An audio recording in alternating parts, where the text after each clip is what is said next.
Hello दोस्त, good morning. Vidyadani coaching centre में आप सभी का स्वागत है।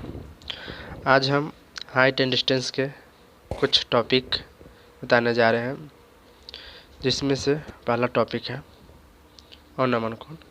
अवनमन कोण क्या है? तो अवनमन कोण होता है कि कोई भी वस्तु या जो सीधा खड़ा हो, मीनार, बिल्डिंग खड़ा हो पृथ्वी पर, तो उसके चोटी से पर कोई व्यक्ति खड़ा हो तो उसके द्वारा क्षैतिज की ओर देखने पर जो एंगल बनता है, यानी पृथ्वी चोटी पर जो एंगल बनता है उस एंगल को अवनमन कोण कहते हैं। अवनमन कोण का इंग्लिश में भी याद रखिएगा, डिप्रेशन एंगल होता है। और ये एंगल जो बन रहा है, ऐसे हमने बनाए हैं लाइन को। अब इसका ऊंचाई सभी जगह समान होगा, इसलिए ए लाइन और ए पृथ्वी की क्षैतिज है जो सतह है, वो दोनों आपस में समानांतर होंगे। और समानांतर जब ये दो लाइन समानांतर होती है तो कोई रेखा काट रही है, देखिए तो ऐसा काट रहा है, इसलिए तो ये एंगल और ए एंगल ये आपस में बराबर होंगे। क्यों?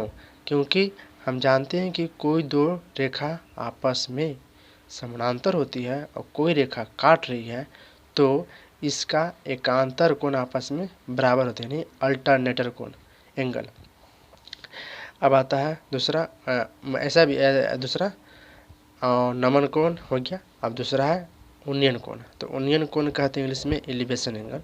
ये एलिवेशन एंगल होता है, मीनार हो, चोटी हो, चाहे बिल्डिंग हो या घर का पिलर हो खड़ा, उसके द्वारा यदि हम पृथ्वी के सतह से उसकी चोटी की ओर देखते हैं तो पृथ्वी की सतह और हमारे आँख के द्वारा, आई द्वारा जितना झुकाव होता है उस झुकाव को उन्नयन कोण कहते हैं।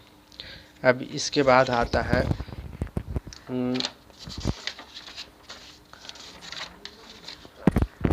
पहला है कोई भी केस है, मान लीजिए कोई त्रिभुज है, उसमें मीनार की चोटी के द्वारा क्षैतिज पर एंगल कोण बनता है तो θ1, θ2, θ3 बन रहा है। तो पृथ्वी के सतह से मीनार के पाद की ओर जैसे जैसे हम नज़दीक जाते हैं तो एंगल का मान बढ़ते जाता है। पहला θ1, θ2, θ3, जैसा कि हम देख रहे हैं कि ए एंगल का झुकाव ज़्यादा है, फिर इससे कम, फिर इससे कम है, यानी θ3 बड़ा होगा, θ2 बड़ा होगा, छोटा होगा सॉरी, और θ1 फिर सबसे छोटा होगा। इस तरह से ऐसा यानी कह सकते हैं कि पृथ्वी के सतह से हम मीनार के पाद की ओर जाते हैं तो थीटा का मान क्या होता है? बढ़ते जाता है। अब केस नंबर आता है दूसरा केस है कि मान लीजिए कोई त्रिभुज है, यानी त्रिभुज नहीं, ऐसा है मीनार की चोटी है, मीनार की चोटी के द्वारा पृथ्वी का पर उन्नयन कोण 30 डिग्री बनता है। तो कहेगा कि ऊंचाई निकालें मीनार की, तो ऐसा 30 डिग्री बनता है। तो हमने मान लिया 30 डिग्री है, तो हम जानते हैं कि त्रिभुज के तीनों कोणों का योग 180 डिग्री होता है। तो ये 90 डिग्री है, ये 30 डिग्री है, तो ऑटोमेटिक ये है कितना हो जाएगा? 60 डिग्री होगा। और 60 डिग्री होगा तो अब हमने मान लिया अपने से 30 डिग्री के सामने वालों को हमने मान लिया ऑटोमेटिक अपने से कि इसका लंबाई कितना है? ए है। तो 60 डिग्री के सामने वाले की भुजा की लंबाई हो जाता है √3। अब पाइथागोरीय प्रमेय से 2a हो जाता है, यानी इसका मान हो जाएगा निकाल लेने पर, जैसे कि h² बराबर होता है लंब स्क्वायर जोड़ आधार स्क्वायर, तो h का मान आ जाएगा 2a। अब आता है केस तीसरा। केस तीसरा है कि इसमें भी मीनार की चोटी के द्वारा उन्नयन कोण बनता है 45 डिग्री। तो ये एक 45 डिग्री हो गया, तो ये दूसरा हो जाएगा भी 45 डिग्री हो जाएगा।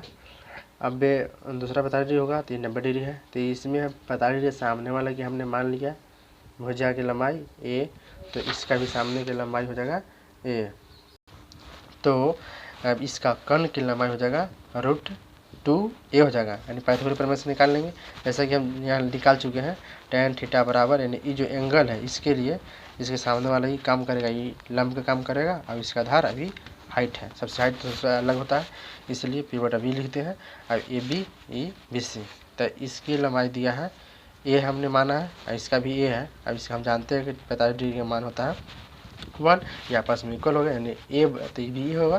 तो इस ऑटोमेटिक पाइथागोरस प्रमेय से हम निकाल चुके हैं कि AC का मान जो आता है, यानी AC का मान आएगा √2a होता है।